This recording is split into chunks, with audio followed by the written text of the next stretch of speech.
All right, everyone, I'm going to call the board to order at 2:02 p.m. And before we get started, I'd just like to respectfully acknowledge that the SFSS is located on the traditional and unceded territories of the Musqueam, Squamish, Tsleil-Waututh, Coquitlam, and Katzie nations.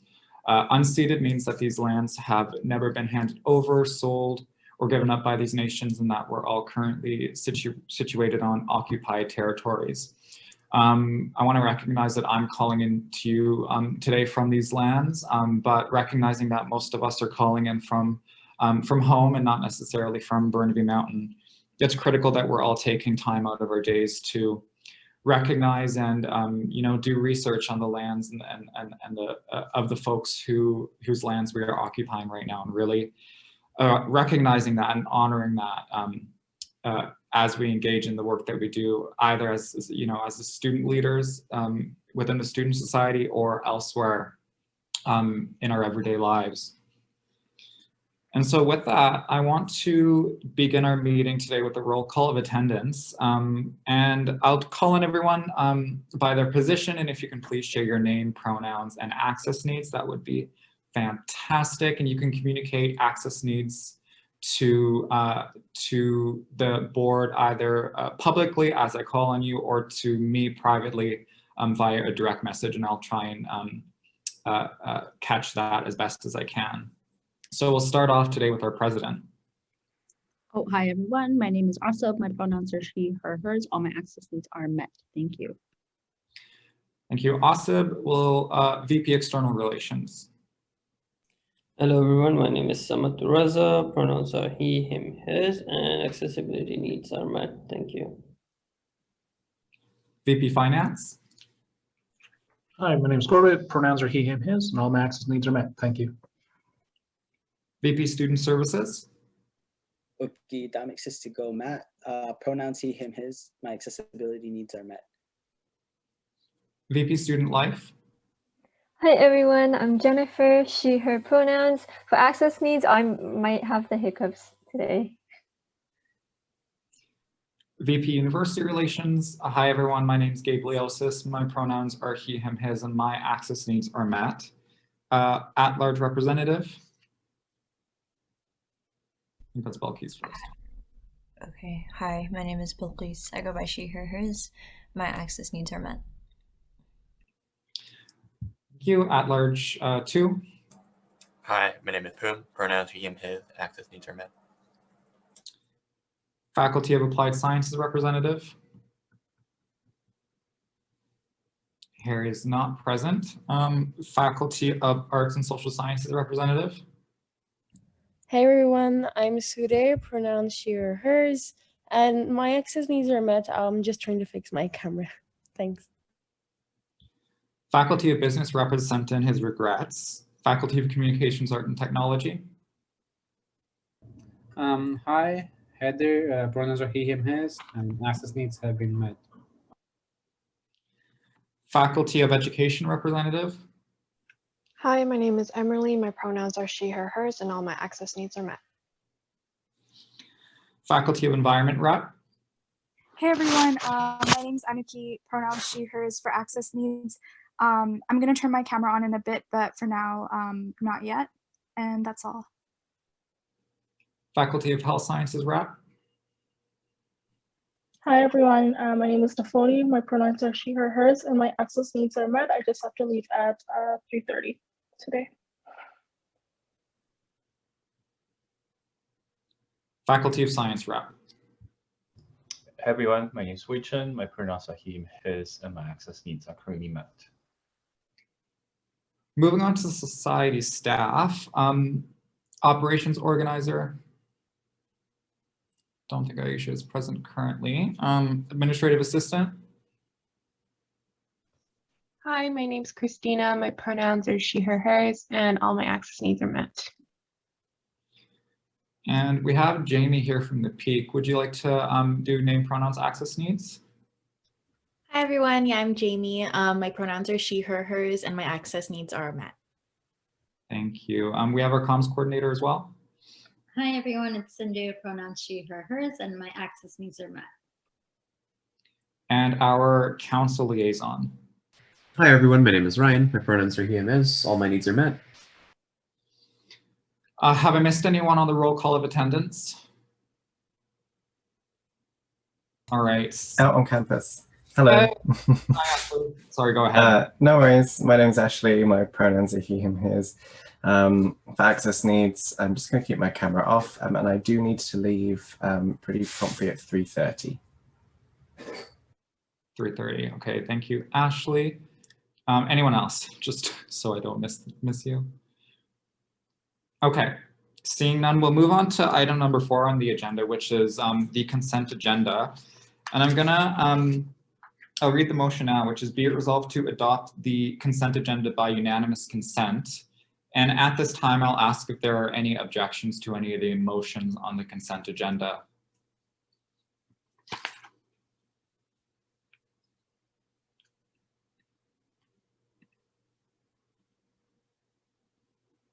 I know a number of you sent an amendment, so I'm waiting for someone to object. Awesome. Okay. So we'll move the adoption of the agenda from the regular portion, the consent agenda to the regular portion of the agenda, which means that we are left with matters arising from the minutes for both board minutes and committee minutes under the consent agenda. Any other objections to those two motions remaining under the consent agenda? Seeing none, then the consent agenda is carried as amended by unanimous consent, and we'll move to which will now be the adoption of the agenda. So I'll read the motion now. Be it resolved to adopt the agenda as presented. Would someone like to move this motion? Awesome. Corbett, would you like to second? Please. Wonderful. All right, are there any questions or comments or amendments to be put forward for the agenda? Samad, you're on the speakers list. Yeah, so I would like to amend the agenda to include the following motion. Be it resolved that SFSS endorse the attached proposal to establish an international student advocacy office in Greater Vancouver. Be it further resolved that SFSS make a one-time contribution of $1,000 to hire part-time staff for 4 months position that will work on behalf of the founding committee to coordinate communication presentation of the proposal and support the fundraising for the project. Thanks, Samad. Asif? I do have 2 amendments to the agenda, one of which being the motion that I'm going to copy paste into the chat here. So whereas the SFSS is seeking to hire a policy and research coordinator, be it resolved to appoint Gabe Leosis and Corbett Gildersleeve to the policy and research coordinator hiring committee as the employer representatives. The second amendment that I have is to add an announcement that we will actually be having one more board meeting this term. It's going to be happening next week, April 30th at 2 p.m.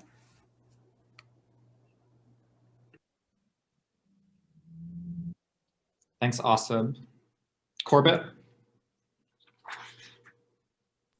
I'd like to amend the agenda to add a motion. I'll paste it in the chat first. It reads, whereas the Finance Office and the VP Finance have developed a draft budget for the 2021-2022 fiscal year, whereas the draft budget has been reviewed and recommended by FASC on April 20th, 2021 for the Board of Directors to approve. Be resolved that the Board of Directors approve the 2021-22 budget fourth draft as a preliminary budget for the 2021-2022 fiscal year. Thank you, Corbett. Matt? Hello, are you able to hear me? Yep. Perfect. I want to amend the agenda to remove discussion item 6.1, BIPOC committee year review. Okay. Are there any other amendments to the agenda to be made at this time?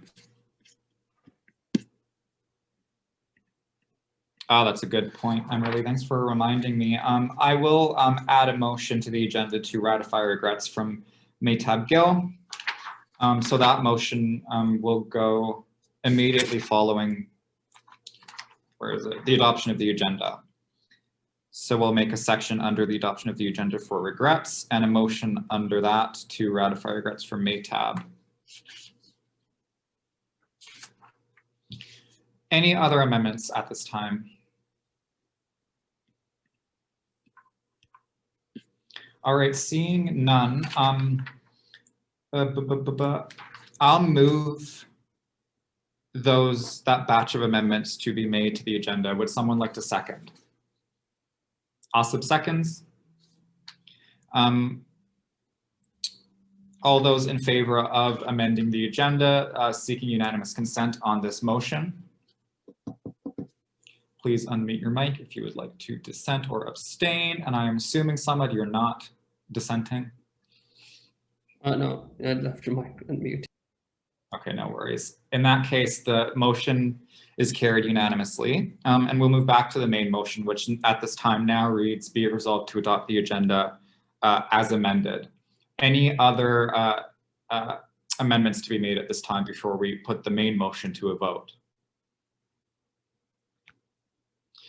Seeing none, then I will call the question, be it resolved to adopt the agenda as amended. All those in favor seeking unanimous consent. And that motion is also carried unanimously.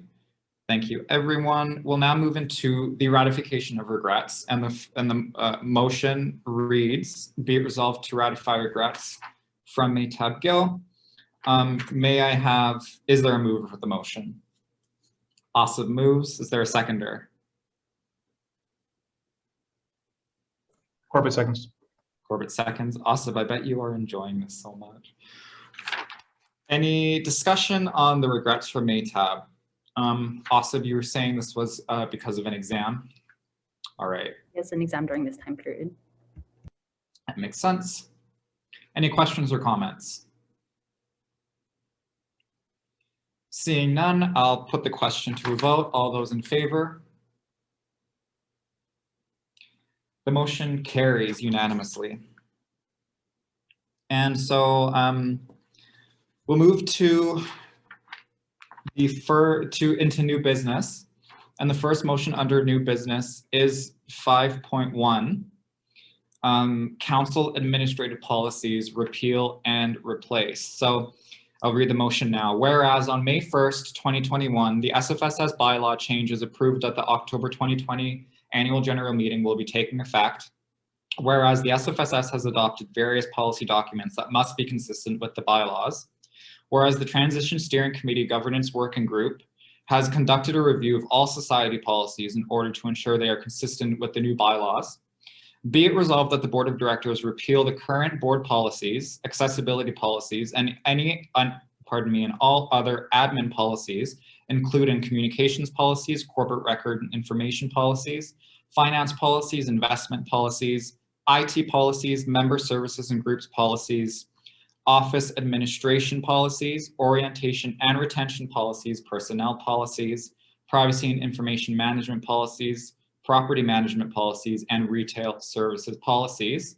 Be it further resolved that the Board of Directors replace these repealed policies with the attached SFSS policy manual, council policies, accessibility policy, and the new administrative policies, which includes the communications policies, corporate record and information policies, finance policies, investment policy, IT policies, member services and groups policies, office administration policies, orientation and retention policies, personnel policies, privacy and information policies, property management policies, and retail services policies.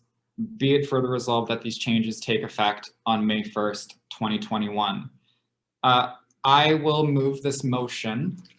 Do I have a seconder? Asif seconds. All right.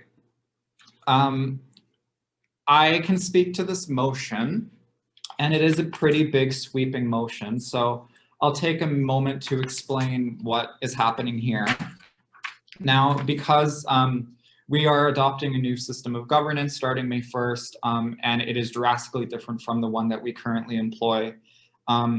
we need to update our policies to be consistent with the bylaws. And one of the working groups of the Transition Steering Committee was mandated to do this policy review. And at this time, they have completed this review. And that is what is in front of us right now. Now I can explain some of the high-level changes that occurred in these policy documents. First of all, obviously, our current policies refer to a system in which we employ a board of directors. Now, of course, we will still have a board of directors after the commencement of May 1st. It's just called council now, and members of the board are now called councillors. So the policies really needed to be reflect that terminology. Additionally, a number of executive positions either no longer exist or were merged together to make new positions. So the policies needed to reflect those new roles. Additionally, there needed to be clearer language, on what is the jurisdiction of council versus what is the jurisdiction of the executive committee.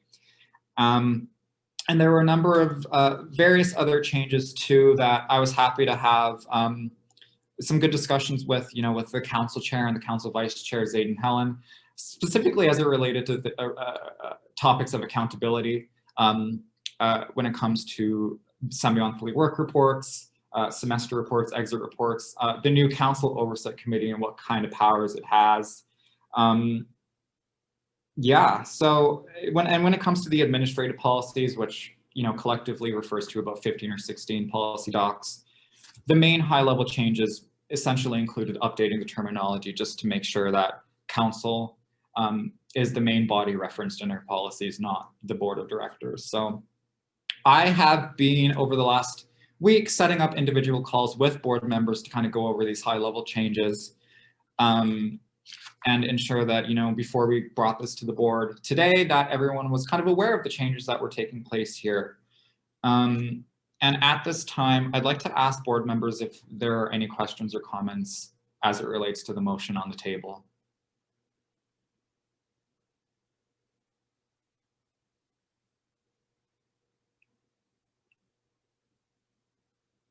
Corbett, go ahead.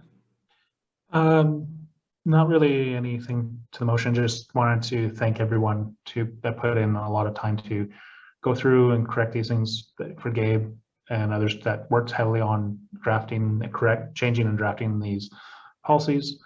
It was a really good team effort.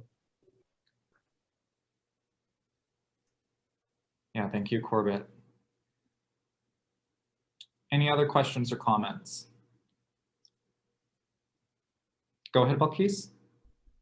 Yeah, I just wanted to express my thanks to the steering committee, which I understand consists of quite a few people. It's pretty exciting to see what we proposed, but then also students actually wanted us to do it way back in October to be implemented right now. So yeah, just overall, just congrats to everyone and like all the undergrads that were involved in this process. Yeah, thank you, Balkis. Jennifer, go ahead. Yeah, again, not really a question. I just wanted to say that I like some of the changes. I'll link the Excel spreadsheet in the chat, actually. I was looking through it earlier, and I liked that some of the changes to the language was clearer, like saying that it was like, instead of bi-weekly, because bi-weekly means both twice a week or like, and then twice a month or something. So just making it clear was really good. So thank you to everybody who worked on this and worked to improve it. Thank you, Jennifer. Others?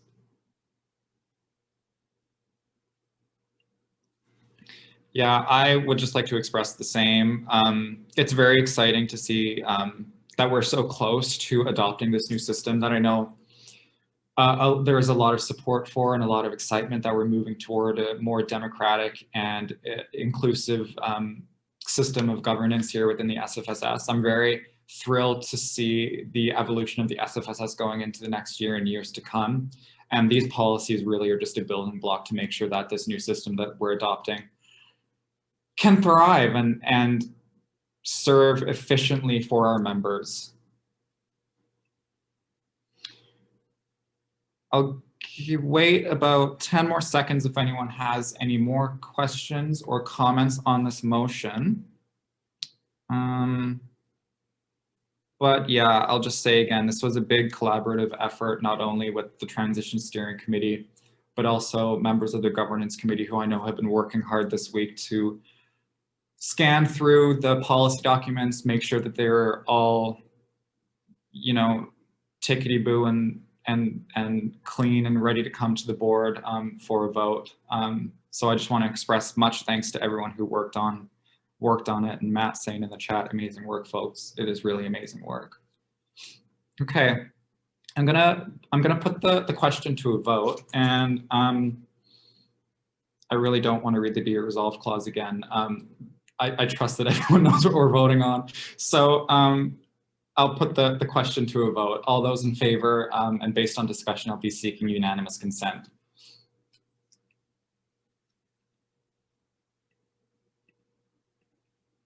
All right, that motion is carried unanimously. Thank you, everyone. Next item under new business is SFSS issues policies.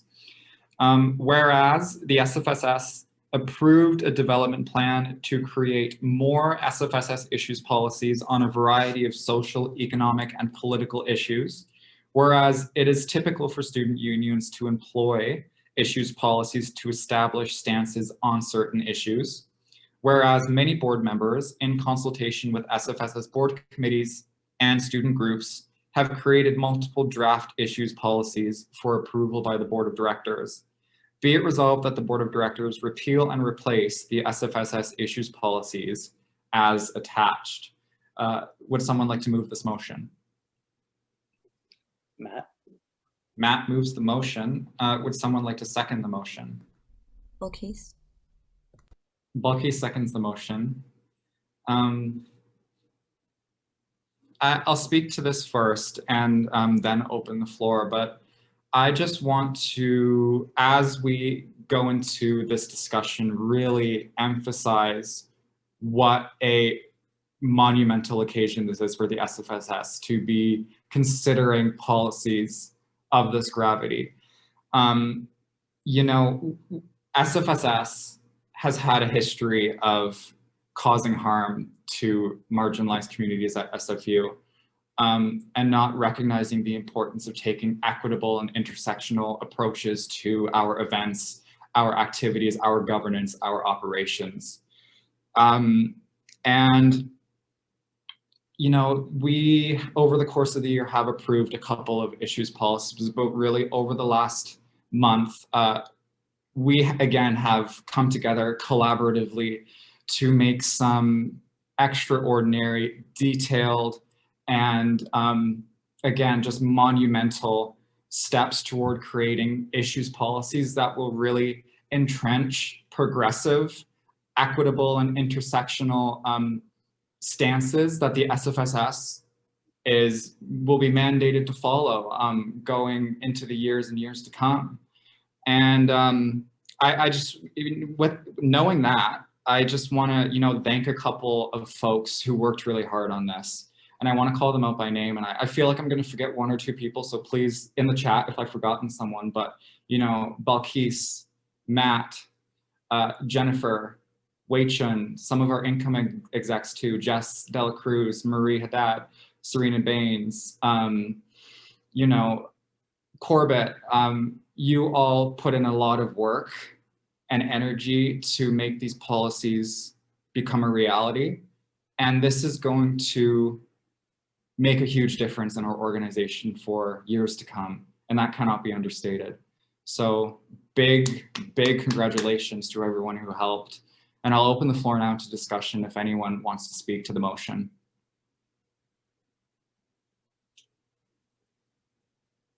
Matt, you have the floor. Yeah, I would kind of like to, you know, just say thank you to everybody who helped and supported this. And I kind of just want to speak on being able to see this happen is so important to me. And I'm really proud of the work that we've been able to do, and to see this actually as, you know, a tangible document when it passes.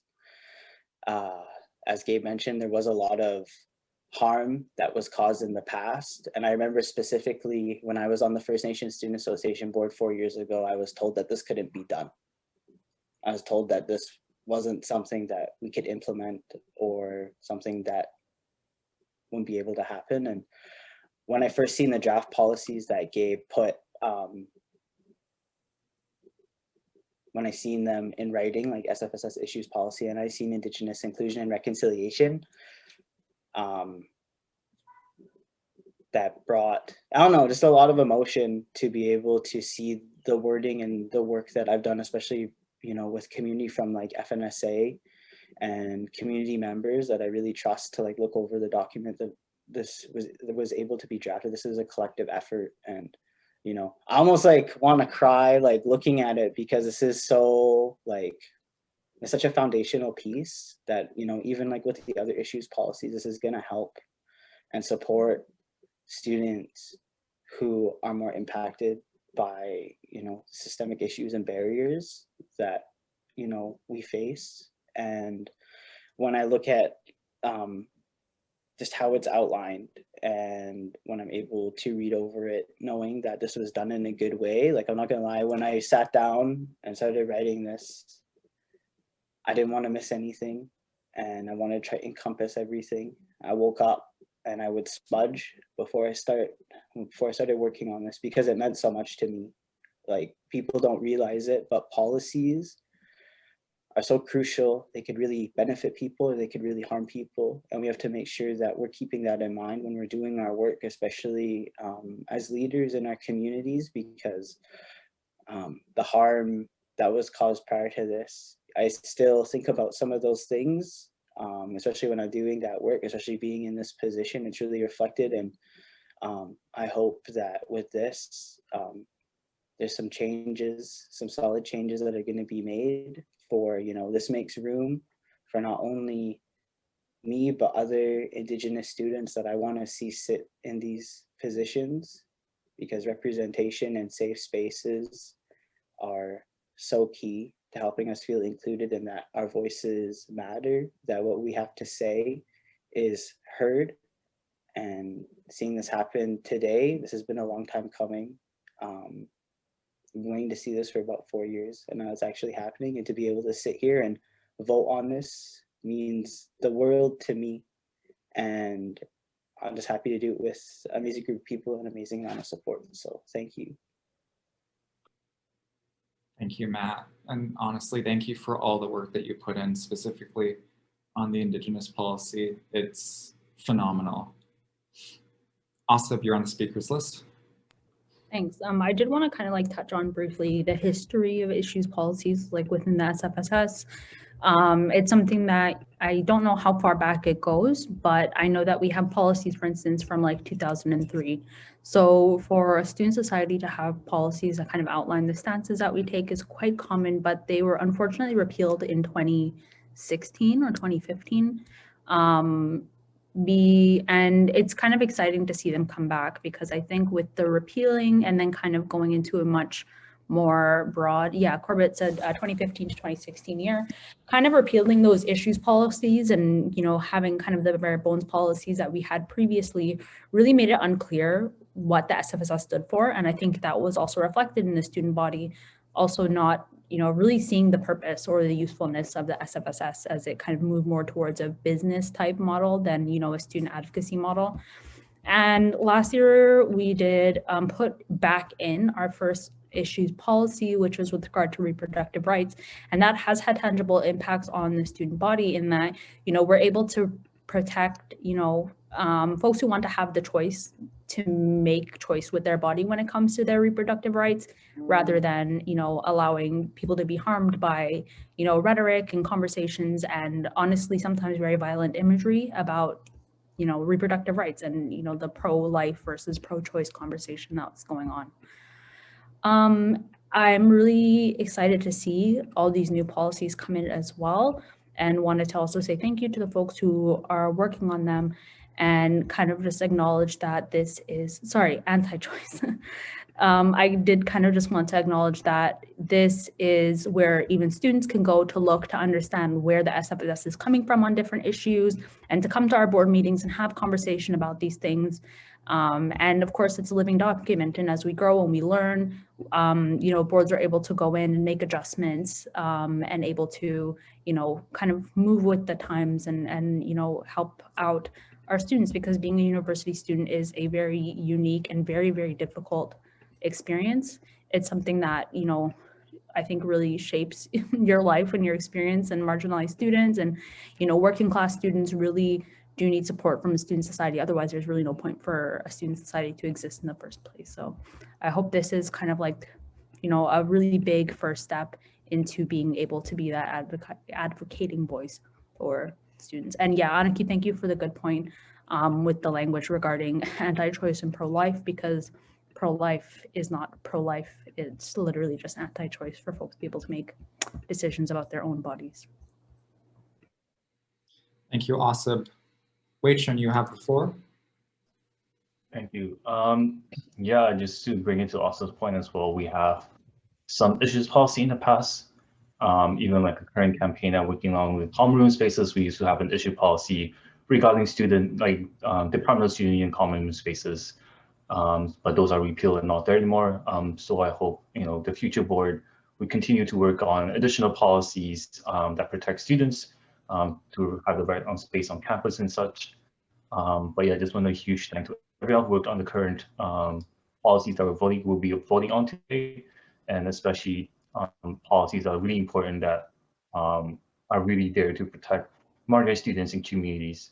Right, just gonna read off the list: tuition affordability, disability justice, living wage and union rights, climate justice and sustainability, indigenous inclusion and reconciliation, anti-racism, police and militarization. So those are really huge issues, policies that are, you know, really there as the stance of the SFSS, and you know how we're really about protecting marginalized students and communities on campus, even off campus as well. And just to give a huge shout out as well to people who contributed, such as DNA and FNSA, who some of us consulted with regarding the issues policies. So just a huge thank to them for giving feedback and also being part of this. And just the future board members as well, who will be working on additional issues policies to make sure that you are consulting with the relevant communities on campus who will be affected by this policy, or who are more knowledgeable and in these issues, right? So just want to doing it in a good way, that, you know, we're not just writing this policy, but also making sure that we're also hearing from the communities on campus as well. So yeah, really happy to see all these policies coming into place when we vote on it. So just huge thanks to everyone who worked on it. Thanks, Wei-Chun. Well, Case, you have the floor. Thank you. Asib, I appreciate you giving more context and history as to the SFSS's relations with issues policies. I think it helps a lot. I was really happy we got to pass our second issues policy earlier in the year about Black History Month, so that's ingrained within the SFSS. Also, for the record, I hope that it, like, all the names of the IPs that Wei-Chun listed are captured. I realize our minutes does say issues policies, but like, I think it's really important to name them in our documentation. The only thing I really have to add is that a lot of the Black, Indigenous, and People of Color Committee's recommendations are reflected in the various issues policies. As I know, like, we really do have to take an intersectional approach, and a lot of them were ingrained into here. And some other recommendations, as we know this is a living document, some other recommendations that were made from the BIPOC committee to consider implementing forming these issues policies around are things like hate speech and academic freedom was one, an issues policy about sexual violence and gender-based discrimination, another one on LGBTQ plus inclusivity, and I'm sure there are more that can be added, as well as our student population is very diverse and it needs to be reflected in our approaches to things. So yeah, really, really cool that we could pass these, and I hope to see that it grows in the near future. Thanks, Balkis. At this time, there's no one else on the speakers list, but would anyone else like to make a comment or speak to the motion?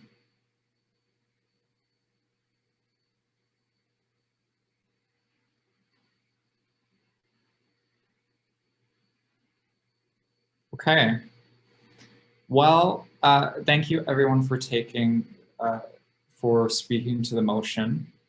And I am thrilled to have been a part of this process and to know that this is going to mean a lot to a lot of people for many, many years to come. And hopefully these policies continue to grow off of what has been built here. This is phenomenal, everyone. Seeing no one on the speakers list, I'm gonna put the question to a vote, and the motion reads, be it resolved that the Board of Directors repeal and replace the SFSS issues policies as attached. And based on the discussion, I'm going to be seeking unanimous consent on the motion. So all those in favor?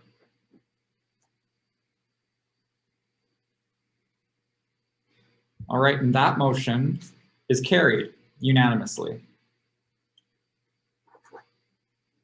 Thanks, everyone.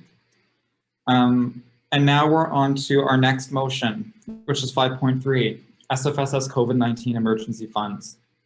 So whereas the SFSS is not yet ready to disperse the COVID-19 emergency funds, whereas the funding was approved for from this fiscal year's budget, but the disbursement will not fully happen in the following fiscal year's, fully happen in the following fiscal year's budget.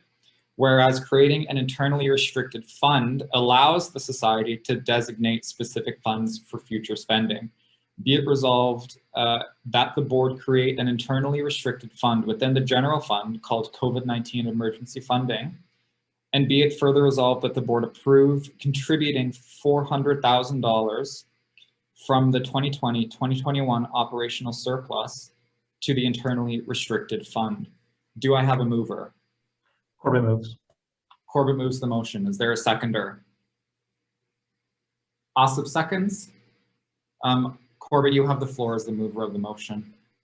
Thank you. Yes. So I submitted this motion. This is primarily a bit of, it's a way for us from an accounting perspective to be able to accurately reflect, especially in our budgets, where expenses, future expense might come from, especially for situations of, like, say, long-term projects or situations where funding was allocated from a previous fiscal year to be either dispersed in the following fiscal year, or because of something like this specific situation where the intent was to have it dispersed in one fiscal year, but it will happen in a following one due to circumstances. One of the reasons why this particular fund has been delayed, this disbursement has been delayed, is primarily because we needed to consult with a tax lawyer to make sure that when we are submitting, when we create this funding program, that we have the proper tax forms set up, that the amounts we're giving out will all be within proper, basically follow our auditor's recommendations as well as the CRA's. So we don't want to unintentionally, as a nonprofit, give the appearance that we are giving a benefit to our members that would be viewed almost like a share or a dividend type thing, like giving back to our members in a way. So we had to consult with this lawyer that's been recommended by our auditors, and that would just take a little bit longer simply because of everything else that's been going on in the last couple of months, and with COVID slowing things down.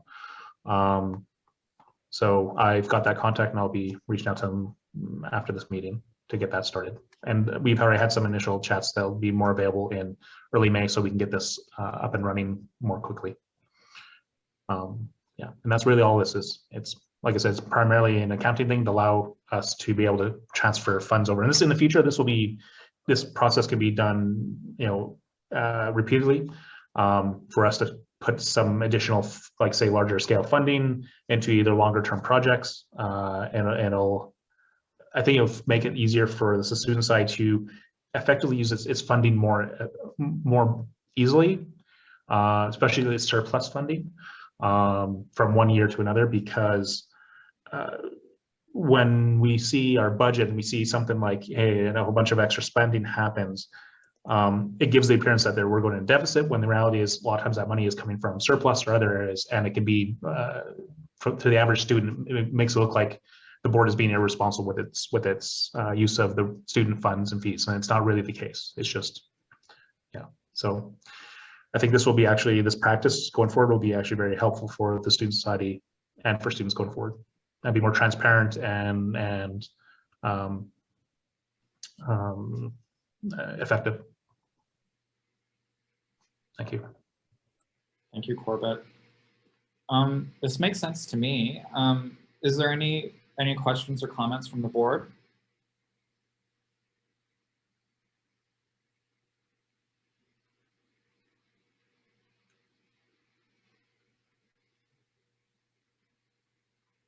No questions or comments from the board. This makes sense to everyone. No questions. All right. Thank you, Corbett, for the explanation. Then we'll put this question to a vote. So the motion reads, be it resolved that the board create an internally restricted fund within the general fund called COVID-19 emergency funding. Be it further resolved that the board approve contributing $400,000 from the 2020-2021 operational surplus to the internally restricted fund.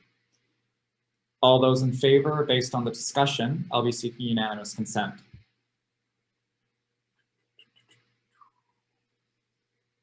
Seeing none, that motion is carried unanimously. Thank you, everyone. And so we'll move on to our next motion, which is, let me look at Jen's report, which is the International Student Advocacy Office. So the motion reads, be it resolved,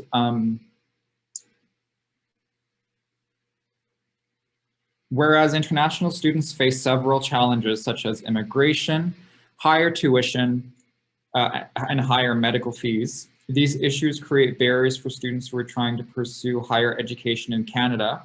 Establishing this advocacy office will create long-term positive results in advocacy for international students. Be it resolved that the SFSS endorse the attached proposal to establish an international student advocacy office in Greater Vancouver.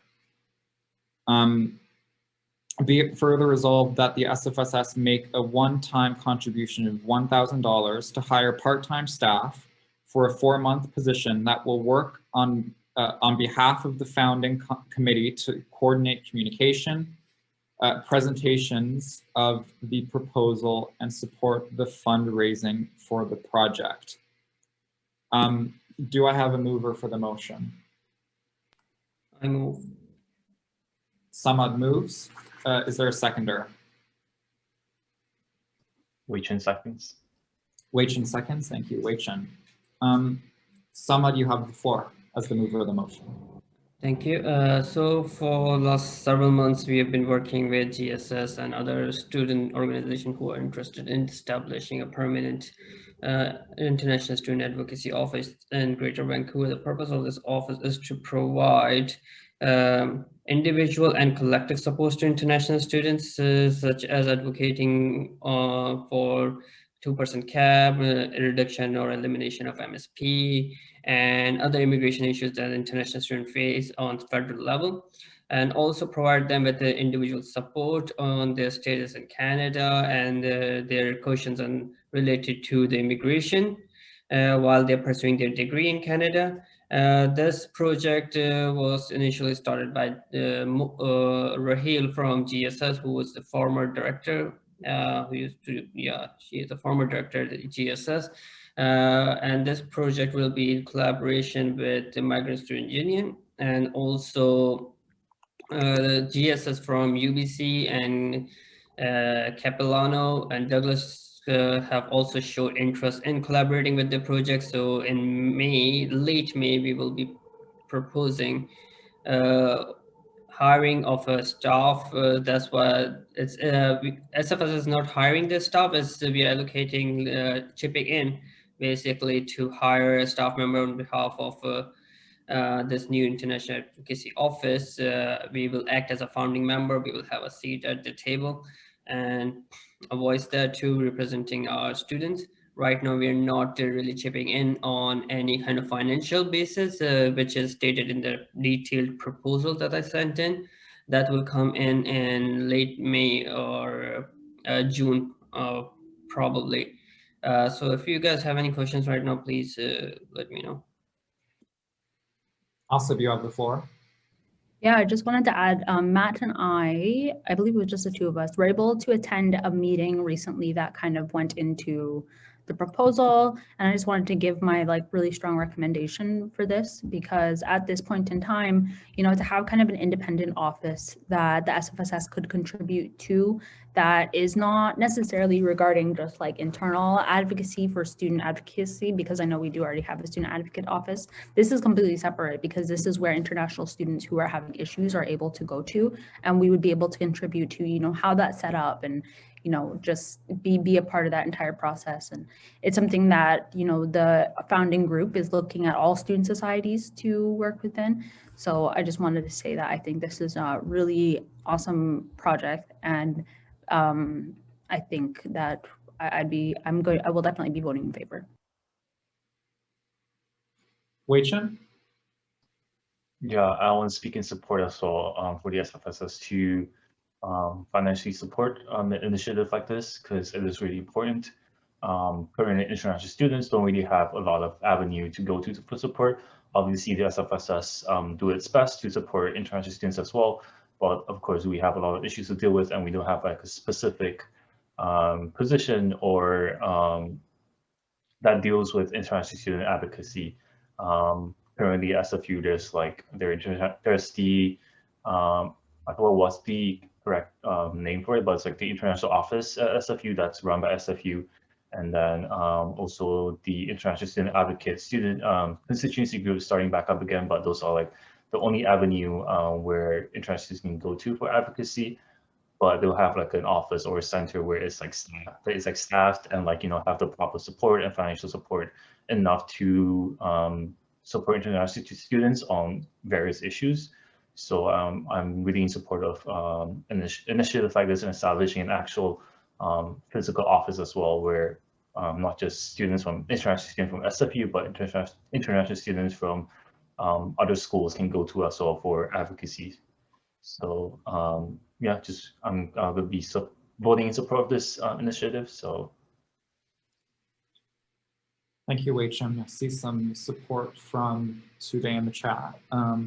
Balkis, you have the floor.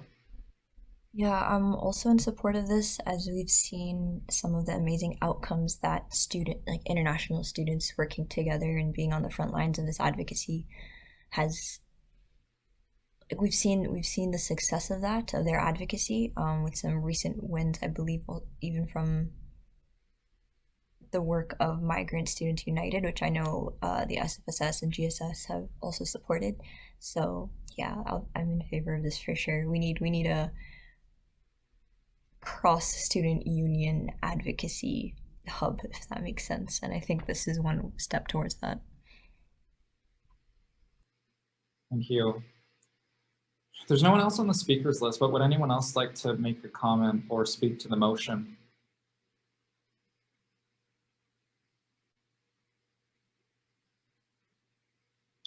All right, I just want to say that I'll be voting in support of this motion. I think that this is fantastic, and I think that if the SFSS can hop on board in any way, then we absolutely should.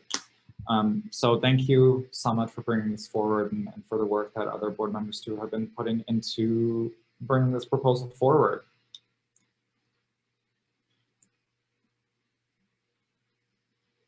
So we will put the question to a vote at this point. So based on the discussion, I'm going to be seeking unanimous consent. All those in favor, and please unmute your mic if you would like to dissent or abstain. All right, that motion is carried unanimously. Thanks, everyone. Next motion is Policy and Research Coordinator Hiring Committee, and let me just pull up that motion.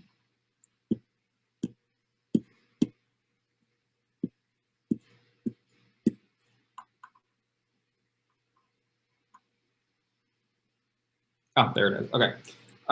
So the motion reads, whereas the SFSS is seeking to hire a policy and research coordinator, be it further resolved to appoint Gabe Leosis and Corbett Gildersleeve to the Policy and Research Coordinator Hiring Committee as the employer representatives. Is there a mover for the motion? Asif moves the motion. Is there a seconder? Matt seconds. Asif? Yeah, thank you. So we do have a vacancy right now in the Campaigns Policy and Research Office, and something that we're interested in doing and have been planning to do is to look into how we can expand this office and expand how, expand essentially the services that come out of it. So what we've chosen to do is to split the role into a policy and research coordinator and then into a campaigns mobilizing coordinator, as these are two very separate jobs that oftentimes require, two very different, I think, skill sets. And particularly now that we are moving into more of an advocacy function and want to up our campaigns, our ability to do campaigns, I think that this will be great. We definitely miss Sarah, and she was perfect for the role. And I think that now is kind of a time that we look into how can we make it even better. So Corbett and Gabe are going to be on the board again next year. So I think it makes sense to appoint them rather than anyone else. Thank you, Asif. Yeah, I am, should this motion pass, looking forward to serving on this hiring committee alongside Corbett. And I'm very happy to see this role kind of being split into two portfolios. And I think it kind of does the two portfolios justice and kind of gives us more opportunity to expand our advocacy capacity within the SFSS. So I'm thrilled to see that, that happening.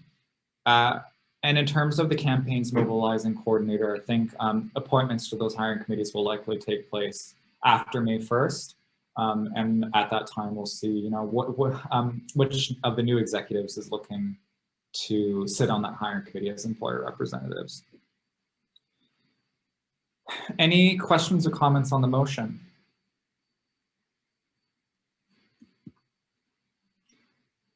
All right, seeing none, I'm gonna,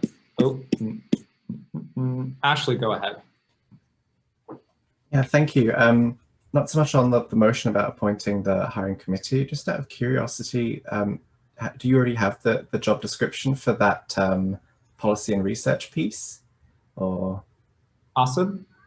Yes, and we will be forwarding that to the union for feedback and also to get the 2 union reps for this hiring committee. Awesome, fantastic, thank you.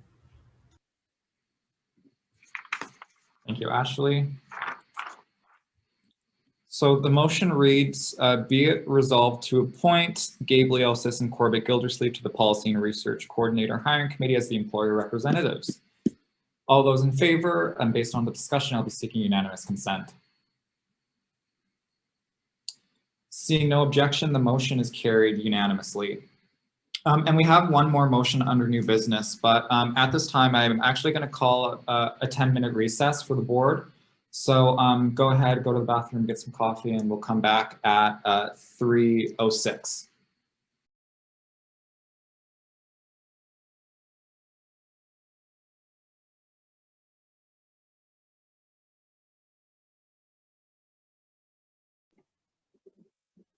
Are you going to pause the recording?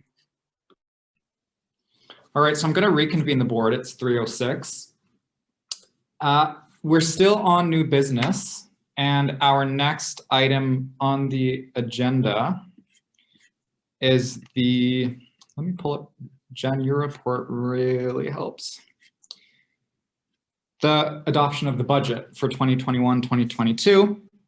So whereas the Finance Office and the VP Finance have developed a draft budget for the 2021-2022 fiscal year, whereas the draft budget has been reviewed and recommended by FASC, the Finance and Administrative Services Committee, on April 12th, 2021, for the Board of Directors to approve. Be it resolved that the Board of Directors approve the 2021-22 budget fourth draft as a preliminary budget for the 2021-2022 fiscal year. Do I have a mover for the motion? Corbett moves. Corbett moves. Do I have a seconder? Do I have a seconder? Matt. Matt seconds. Corbett, you have the floor. Hi, everyone. So yes, I sent this briefing notes and drafted out late last night, but I did my best to, I meant to have it sent shortly after FASC approved it on Tuesday. Some of the board members at FASC that are here today have seen this before, so it's nothing new.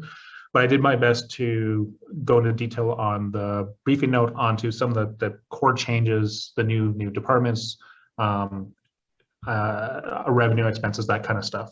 And so I'll kind of repeat what's in the briefing note and answer questions afterwards.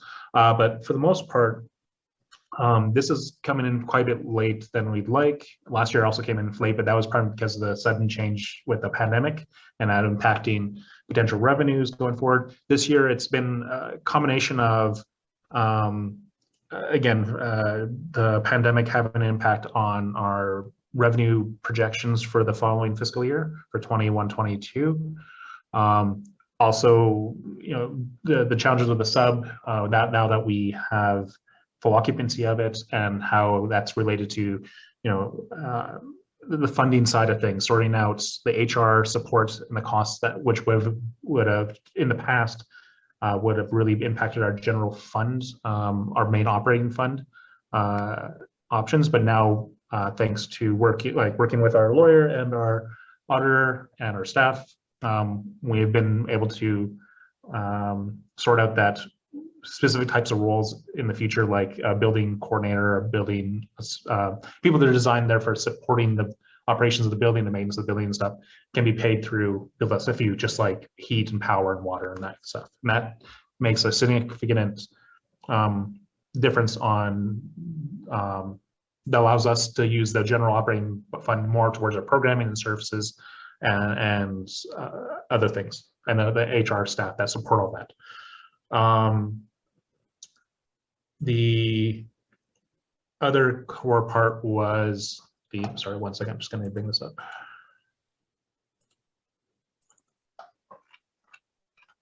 Other core part is the collective agreement bargaining, which is still ongoing. Me, Matt, Osub, and now Gabe are part of that bargaining process, and it's I think it's going well, and we're hoping to be finished soon, but we're not done yet. So that will still have a potential impact on the operating budget going forward. So that's still kind of a bit of an unknown. So I've done my best. We've done our best to make sure there's a little bit of a surplus and areas that it's also within the budget that we can still shift around to make room for any potential cost changes based on the results of the collective bargaining proposals that get finalized. When we talk about the budget breakdown in general, fundamentally it's about revenue and expenses. Our revenue, we're expected to be, we were using the way we project our revenue is from things like our student fees, our rental, any potential kind of revenue generation through, say, vendors or through selling pop, vending machines, renting the ballroom out to external clients, all that kind of stuff. And we do our best to project how much revenue that we will generate from interest revenue, from our bank accounts, from our investment plans. Some of those things are still very up in the air because they're brand new. Like, we still haven't had the building open, so we can't obviously project how much revenue we could be making from, say, renting out the ballroom and stuff. That would be, it's way too early to sort that out. So obviously that would not be on this budget, but in the future, I expect it will be going forward. Things same with our investment accounts. We've taken a number of our funds that are sitting in surplus out of our main bank, and put it into an investment fund with Van City. And that'll take at least a year before we can start looking at it again and start thinking of withdrawing money from that to like interest revenue from that. So again, not on this budget, but future budgets I expect it'll be there. So right now, the vast majority of our revenue comes from student fees, and that is impacted by SFU's enrollment numbers for international students and domestic, because we do not have a differential for our our membership fees based on if you're an international student or not. It's all the same. All we ultimately care about from SFU is a total amount of enrollment numbers of full-time and part-time students. And again, how we define part-time is different than how the government and SFU generally defines part-time, where you're a part-time student if you take 3 credits or under. So the vast majority of our members are classified as full-time.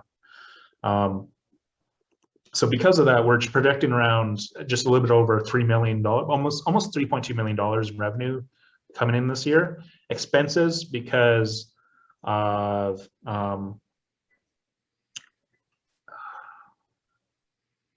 we're expecting that with the pandemic will eventually subside. It might be in fall, it might be in spring.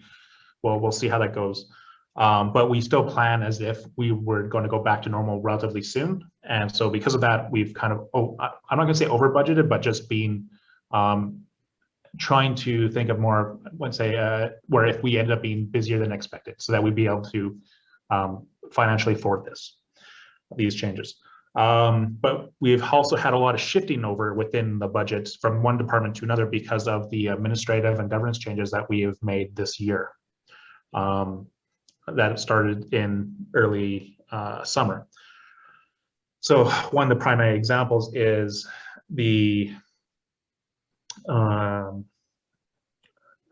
administrative changes, where we shrunk our administrative team and then under the administrative office from 6 people to 3, and then an additional person, the building SFU general manager, Mark Fontaine. His contract expired when the project was finished in late summer.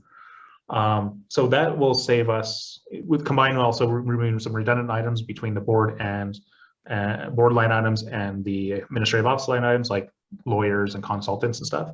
That's freed up about $400,000 a year compared to the previous budget, last year's budget.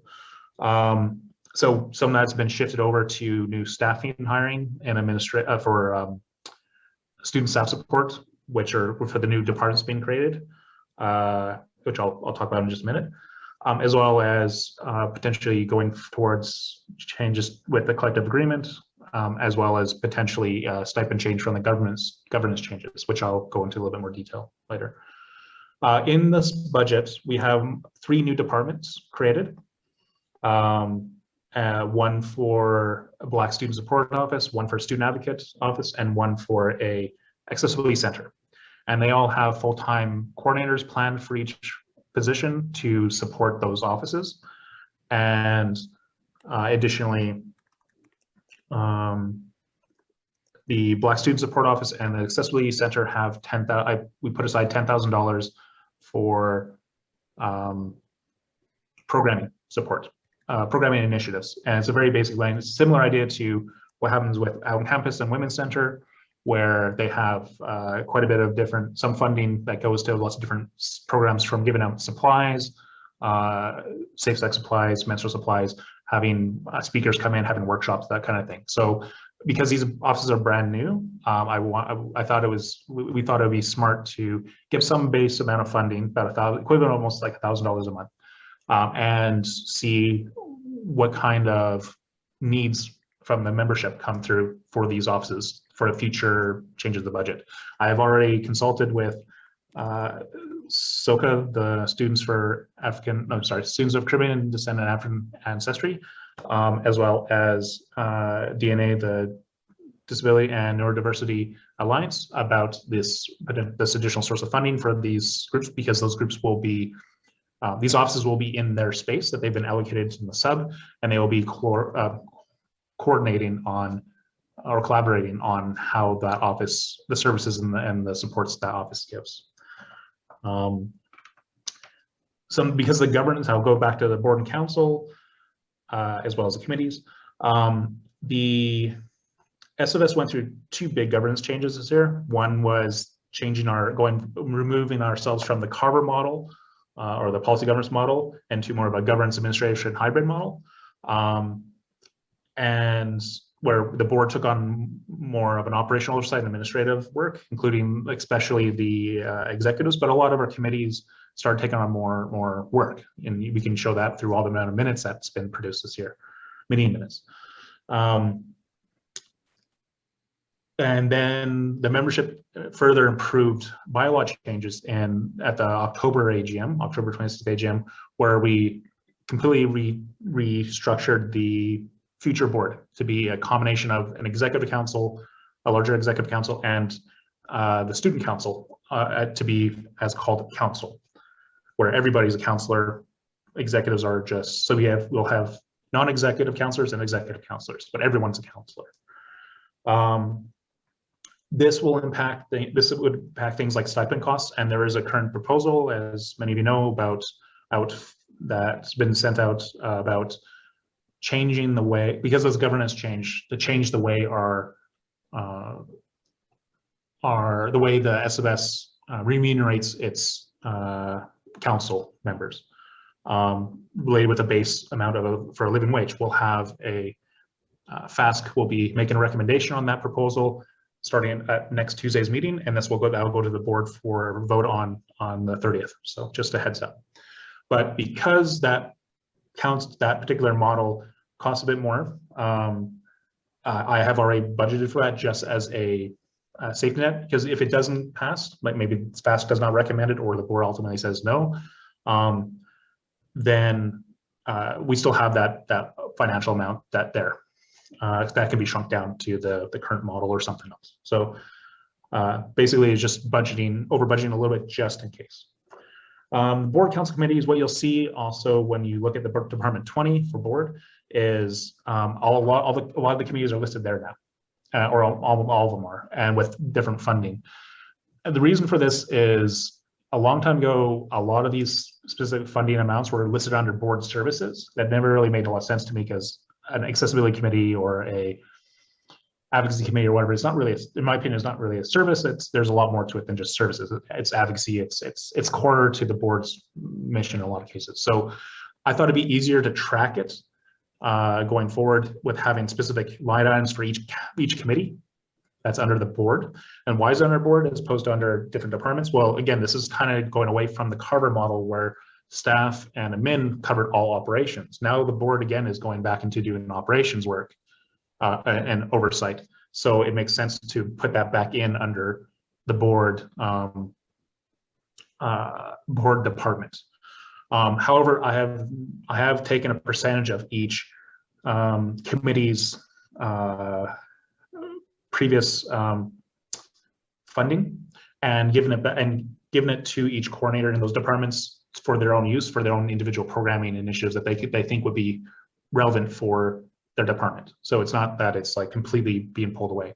And from a work perspective, work process perspective, there's nothing really changing for what it is currently in this year. It's just more like the chair of each committee is responsible for the oversight of the overall budget. Staff still does a lot of the purchasing and support through the check recs and everything else. It's just, to me, it's having a more clear, it mirrors our governance model much more clearly now than it would before if we just had left it as is. I think it would have caused more future confusion. So I think this is a better, more cleaner way to demonstrate it and easier for us to track individual council expenditures in the future. Some additional departmental changes. I added a campaign mobilizer coordinator to the department for the campaigns research and policy department, as this was a planned thing, and we'll be, I believe, putting up a hiring committee for that soon. So I just put the funding there as if we were lucky and had them hired for the 1st of May. We increased the Women's Center budget by around $10,000 for various programming and supply purchases as requested by the coordinator. They had seen over this year a higher demand for things like menstrual supplies, sex supplies, and other things they were mailing out. So we thought it would make sense, but especially with the pandemic continuing, to give this funding, increase in funding. And there's been around an $85,000 decrease in the administrative department, which is different from administrative office. That was often causes a lot of confusion. And this is due to some items that were originally covered by the general fund is now going into build a SFU fund, because that's actually, it was related, like specific types of insurance related to the building. And so it makes sense for Build a SFU to cover those costs instead of the general fund. And also there were some just adjustments based on historical spending and some long-term historical spending on certain line items, like the job development stuff. So that's basically freed up some funds that would be able to be put into other areas of the budget. So current status. This is the fourth draft, and it's been reviewed and recommended by FASC on last Tuesday's meeting. And so the idea is for the board to approve this as a preliminary budget. And what does that mean? Because of what we've made or changed our policies where now the budget is approved by the outgoing board, but the next incoming council can also does final approval, especially if there's been any last minute changes or whatever that has happened to the budget between when one board approves and the next board, next council in this case, gets a view at it. And I think partially the reason for this policy change was because we'd see from year to year, you'd see boards that would set the budget for the following board, the incoming board. And, it makes some sense because they're experienced ones, they have an idea on what things cost and stuff. But the next board really should have some say over how things have been set, right? Because, maybe they have different plans or new project ideas they like to fund. So it's important for the outgoing board to try to set, get all the core funding set up in the budget, but have a little bit of extra buffer for the next council to then maybe do some additional spending that if they think it's necessary, or reductions. Maybe they think that a project that at the outgoing board wants to fund is not actually necessary.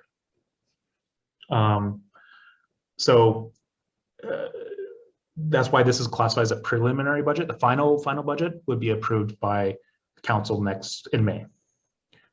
Media and communications, when this is approved, we put it up online in a PDF format for members to see.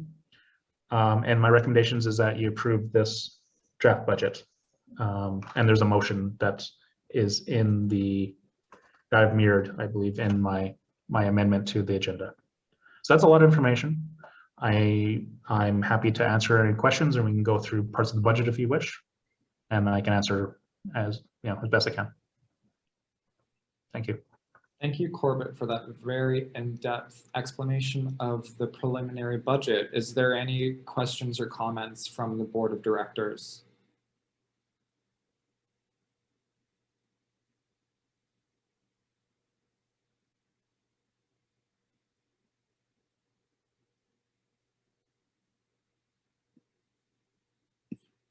Wei-Chin, you have the floor.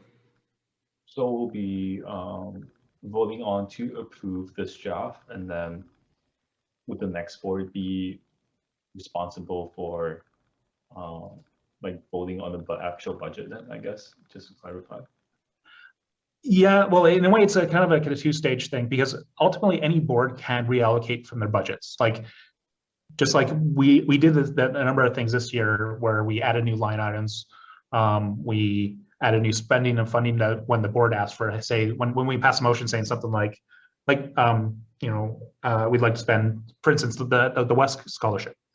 We said, hey, we'd like to fund this scholarship going forward for $20,000 a year for ideally forever. And so when that was not previously added, that was not previously part of the budget, last year's budget, or rather this fiscal year's budget. So when we made that change, we basically modified the budget. So the idea that, one board approves a budget and says, and then the next board just kind of has to be stuck with it is not accurate. It's never been accurate. It's just, that's more of a philosophical perspective. So I think it's more important. So I think it's important for us to change our processes to follow along with that understanding that not everything is set in stone. this is our best recommendation, because again, all budgets are at the start are usually projections of what we think things will cost. Some things are going to be very reliable on those costings, like, you know, rent is rent and things like that. But programming, advanced costs, all that kind of stuff, that can be really up in the air. And can sometimes, well, you'll find when you go through when the actual statements our finances get audited in summer for the previous fiscal year, that we had big surplus in some areas or big overruns, right? So to go back to answer your question, yeah, this board approves this preliminary budget and the next board will finalize it, and they'll get the opportunity to make some changes. But again, all throughout the year, they can also make changes and revisit the budget and stuff if they're necessary, right? It's up to the VP Finance and Services and the Finance Office, up to and the Finance and Administrative Service Committee to review those kinds of requests and make recommendations, and help guide the council through any changes they would like to make, to make sure that they're responsible changes or they have some backing to them. So, yeah.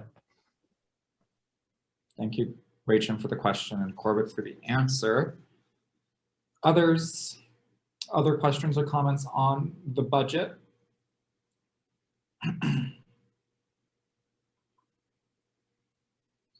I had a chance to look over the budget, Corbett, and it looks really solid in my opinion. I'm really excited to see stuff in there for the Black Student Support Office and for the new Student Advocate Office.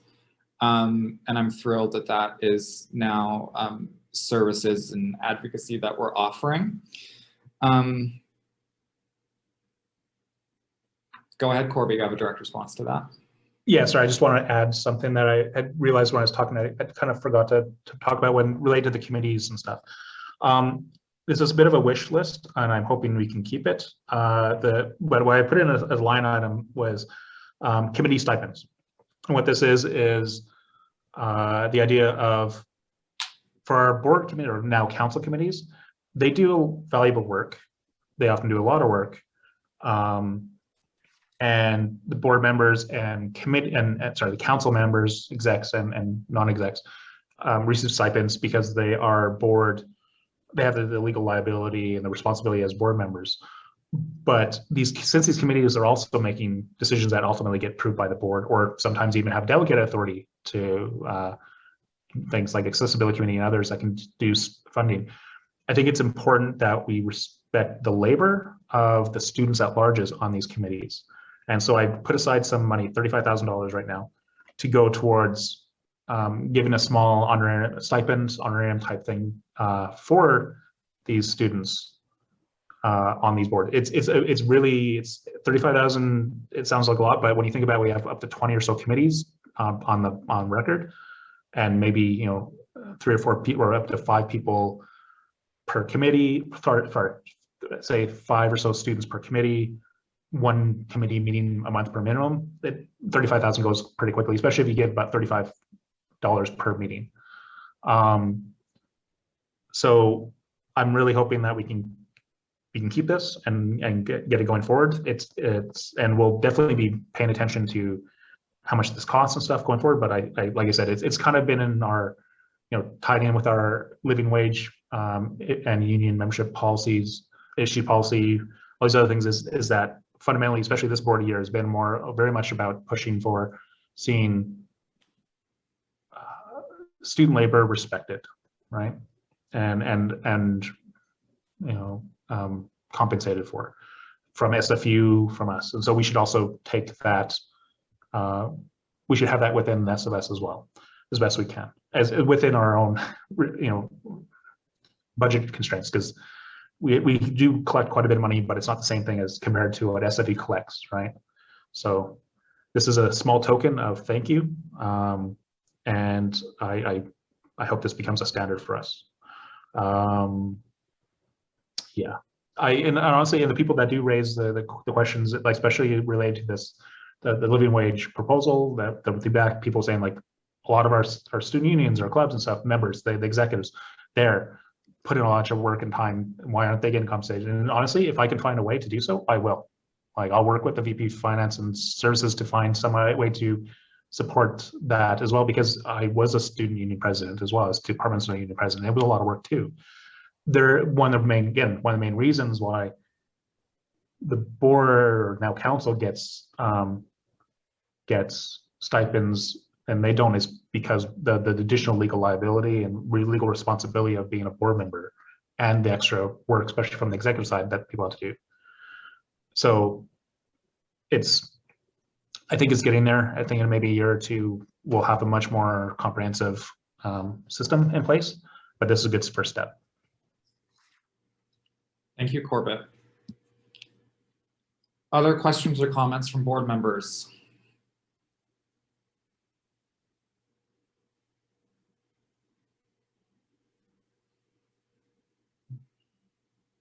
Does everyone feel uncomfortable with the budget document and the budget that was sent out by Corbett?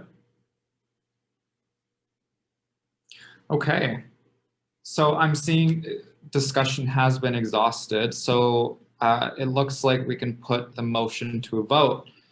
And the question reads, be it resolved that the Board of Directors approve the 2021-2022 budget fourth draft as a preliminary budget for the 2021-2022 fiscal year. And we will vote on the motion now. All those in favor, based on the discussion, I'll be seeking unanimous consent.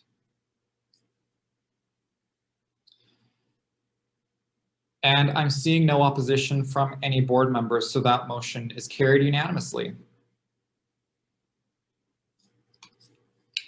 With that concludes new business. And we will be moving into the discussion items portion of our agenda today. So our first item is 6.1, MBC sub student union building. Maggie Benson Center Student Union Building keys return.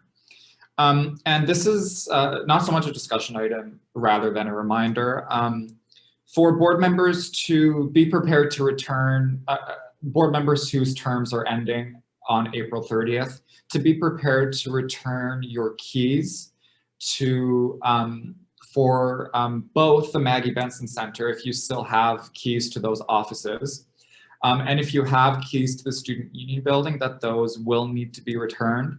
At this time, I would just bring to the board's attention that more instructions on who you will be giving those keys to and when will be sent out in the coming week. But it's important that if you need to locate those keys for any reason, just so you are aware, you will need to be returning them very shortly.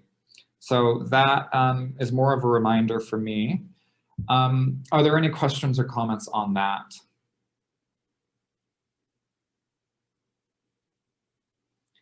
All right, seeing none, we'll move on then to our, no, there is discussion. Someone go ahead.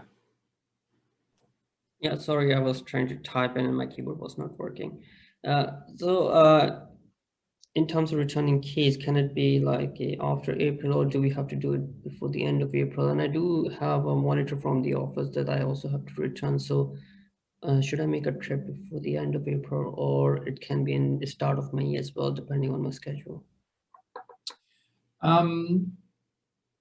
Also, go ahead. I think it would be preferable if you are able to return it before the end of this board term, as oftentimes it's kind of hard to get a hold of people afterwards. And also with the MBC keys, since we have vacated the area, it's important that we do return those. Otherwise, I think we have to pay for them. We'll double check with John, but it could be quite costly. So if you're out of like the country or something, I think that it may make sense to try and get the keys some other way. But if you are in the Lower Mainland and can return them, please do. We also last year tried to set up kind of like a mail-in key setup because, you know, of safety reasons, etc. So we can think about that as well and see if people are able to mail keys in if they're not comfortable or don't feel safe coming up, which makes sense. Thank you, Asa. Other questions? All right, seeing none, we'll close discussion on this item and move to 6.3, board portal search. Corbett, you submitted this, correct? Yes, I did. Thank you. So this is a report that the group that was tasked by the board a couple of months ago about related to searching for a board portal that would help centralize and run meetings and stuff for the larger council and ideally all our committees going forward. And so give me 1 minute to bring up the item, the documentation. So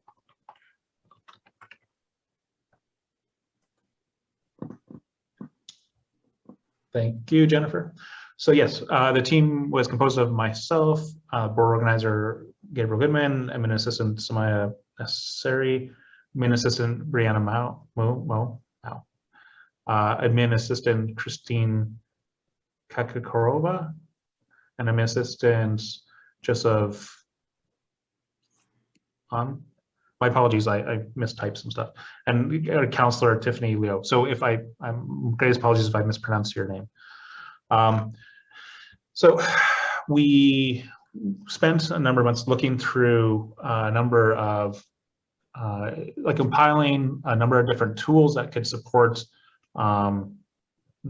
this goal. We went through in detail to figure out from both an administrative side, board side, a counselor side, core tools that would need to be in the tool for it to be effective. So things like tracking voting or easy tracking voting, being able to have centralized documents, storage and retrieval, ideally even having an easy to modify agenda builder and things like that. And what we found was some had these features, some did not. There's quite a few options available, I think partially because now that everyone's gone to remote, a lot of these, there's a lot of high demand now for this type of software. This whole process started earlier late last fall when we started exploring this tool, a tool like this called Onboard. And we talked to like the AMS CBC because they were using it and their experiences. But at the time when we looked into it, cost-wise, would cost us like $10,000 to $16,000 or so a year. And so we thought that was not affordable. So we looked for alternative solutions. And we had a number. We compiled our large list of tools, went through them, eliminated some either cause cost or we couldn't get enough information from them, they didn't answer emails or something, or they didn't have some core features that we needed. We ended up shortlisting, going through multiple shortlists. We went through, had meetings with, got demos and stuff from different sales teams, even tried out a few of ourselves. There's like 3 or 4 we went through. And the one that was the closest that we thought would fit was called Boardable. It was really fairly well designed for nonprofits and stuff, but even in the end, there were still some core issues with it would seem to be just as much work on the administrative side as the current system is now. And there was some really oddness with how they set up like their voting. You couldn't vote on motions. You had to create these outside polls. And it was really it was not designed for like the way we as a board operate. And the fact that we are a very grassroots style, very much bottom up type group where a lot of these software has been designed for smaller, more stable, more long-term boards that just have meetings like maybe once a month or they're very structured, where ours need to be a lot more flexible and dynamic. And so none of these tools really fit that. And so when we looked at, we kind of looked at, and even then looking at cost is also a big challenge because a lot of these software are designed per, you get charged per user. Some had a flat rate, but whereas like an unlimited user amount, but then they made money by selling different modules and stuff that we would, and when we figured out how much it would cost and such, it would just get to be, again, way too expensive. For instance, one of them called, I think, Board Pack had like an unlimited amount of users for the board, but then they charged a new license for every committee you'd want. And it would be a cheaper license for each committee, but with 20 or so committees that we'd have, and that's just council committees. I didn't talk about board and staff or anything that, or joint committees or anything like that. It would just been way too expensive. Additionally, from an administrative side, a lot of the tools were just as much work to do than their current system. The only benefits to these tools was a little bit more centralized location and in some cases an okay voting system, but a lot of them were not very flexible. Like some couldn't track if you were going to have regrets for or if you're going to even RSVP to a meeting or not. A lot of those, a number of them didn't have. Once you made your agenda, you couldn't amend it. You know, you'd have to literally rebuild it and stuff, and it was just administratively, it'd be too hard on the chair and or the administrative assistant who even currently we do not have full support for every single committee to have an admin person there. So we just realized that the tools were not at the spot we needed for our particular type of operation. And so what we did is we went back and thought about, okay, what can we do with what we have currently for tools? You know, can we use G Suite better, or can we shift to like say OneDrive or something? Can we look for a third-party voting tool, or has there been changes to Zoom that makes voting more easier? And so we looked into all of that, and we realized that we can just use what we have currently a little bit more smarter. So we can just use some of the features that either have been released recently or have existed for a while, but we just never looked into them. So things like shared drives. So we could have like a board or a council team, a drive that all councilors can join into, and they'll have their own, you know, a specific folder for specific committees, and all the meetings and stuff will go into there. So it's all centralized. We realized we can use the jot form to act as a way to, instead of sending out emails saying, hey, everyone reply to this email chain with all your attachments, everything else, we could just do a jot form that handled that for us, and everyone just fills out the jot form, adds your stuff, and it gets all centralized into one one area for the min staff and the chair to be able to look at and develop your agenda from. Zoom polling, they've made it so that we've actually have now requested that a feature with Zoom, I think for free, that all our accounts can start doing Zoom polls where we can actually get the reports very quickly. Whereas in the past, when we tried that at council, I remember Zaid, the chair, was not able to actually verify who voted what for the polls at the time or after that. He couldn't pull it, but now we can actually do that. So there's and then there's also some additional third-party voting platforms that we could use that won't be too expensive, that we can explore that further.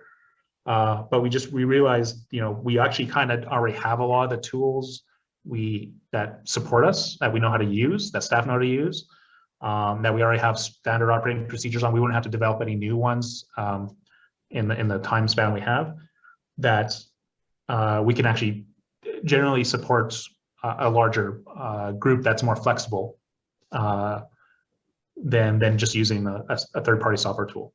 Maybe in the future we can go further and we can actually, if we get more standardized or whatever, we can look at getting these tools. But right now it would save us a lot more money and and time, especially from a staffing logistics perspective. Because any type of new technology you put in place, you have to train people on that. And we think this would be easier for especially new counselors to come in, that they already kind of know Gmail, they already know G Suite and all that other stuff. So it's an interesting idea of like, we spent all this time to find that we don't really necessarily need to make much changes, but it's actually very useful. So we know how, going forward, how to fine tune the SFS better, both internally and with our students. And and so our next steps have been, the administrative assistant Samaya has already started working with the council chair to set up, they've used a jot form, I believe, to set up agendas now, or to request for agenda items for I think it was either for this meeting, sorry, the Wednesday meeting, or the following Wednesday meeting they're using it for. And we've already sorted out the polling. The polling with Zoom. I am working through figuring out what accounts in the future will need to have this ability, because we have some accounts won't exist in the future that have this Zoom feature. So I'm working on behind the scenes to sort that all out. And yeah, we're also sorting out the shared drive thing so that we can have everything centralized. So we should have that ready for May 1st. So thank you. Thank you, Corbett. Are there any questions or comments on the report from this group? I just want to say thank you to everyone here listed as part of this team for putting this together. It's very comprehensive and makes a lot of sense. I do have one question. So in terms of I guess the conclusions you came to on what we can use that we kind of already have that we can just improve. In your deliberations, did you consider, like, does this work while we're online as well as once we return to in person, or kind of a hybrid of the two? Yeah, well, because the idea with, say, if we're in, the challenge will be for things like polling and voting. I think even if we're in person, we could still, and if we're in a hybrid situation, or if we are in a majority in-person situation, but we're still streaming or live streaming or recording our meetings, we could still use like a Zoom poll feature or something like that. If we stop using Zoom, we're doing more, say, some other kind of future streaming situation where we're mostly in person, then we could use probably a third-party tool there. But right now, because we're using Zoom, it makes sense to use Zoom polling. But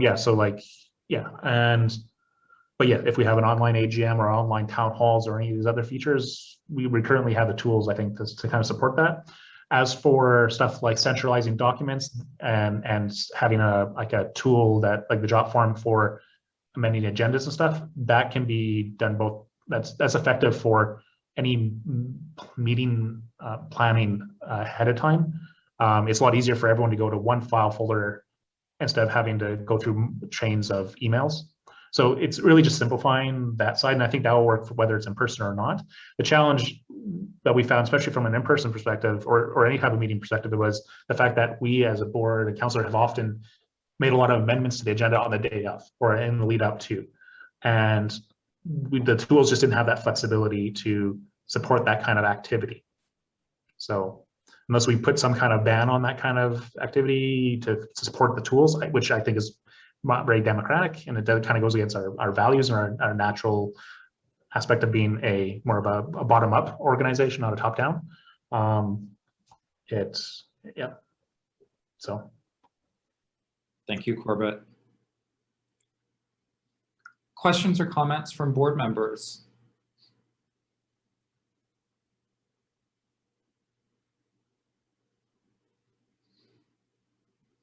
All right. If there is no more discussion from board members, I just want to thank Corbett again for going into that in-depth explanation. And I really look forward to seeing where this goes. So thank you. With that concludes our discussion items portion of the agenda. And so now we'll move into the in-camera portion of this meeting. And so I'll read the motion now, but Asib, since you're still the host, are you able to set up the breakout room?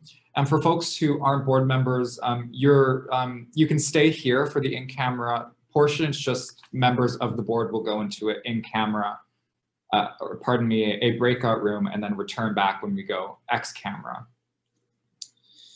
So be it resolved to go in camera for the remainder of the meeting. Do I have a mover for the motion?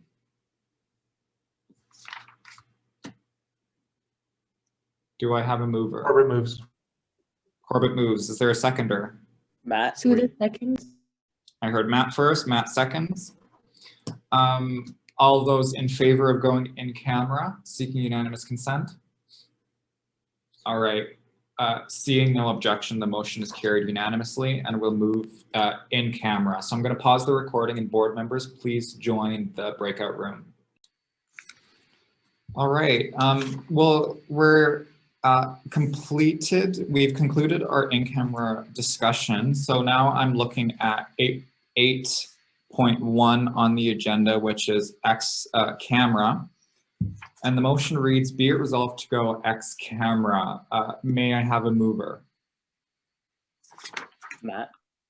Matt moves. Is there a seconder? I see Osip's hand. So Osip seconds. All those in favor of going camera, seeking unanimous consent.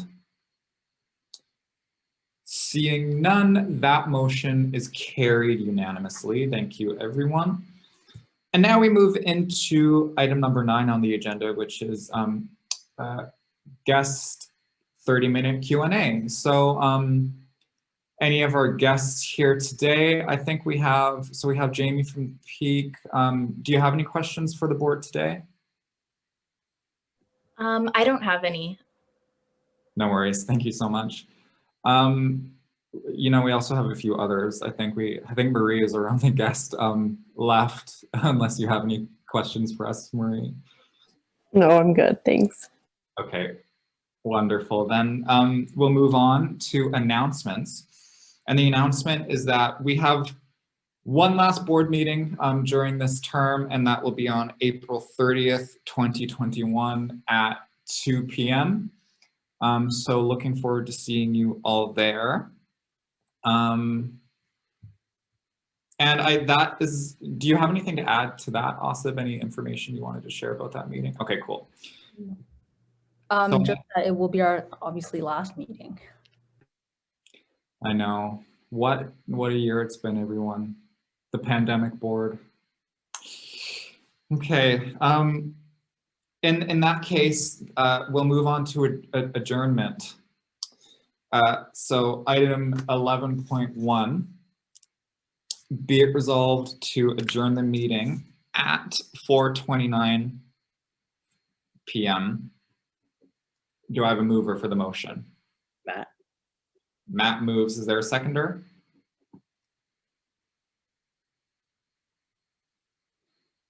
Bookies. Second. I heard Bookies first. Thank you.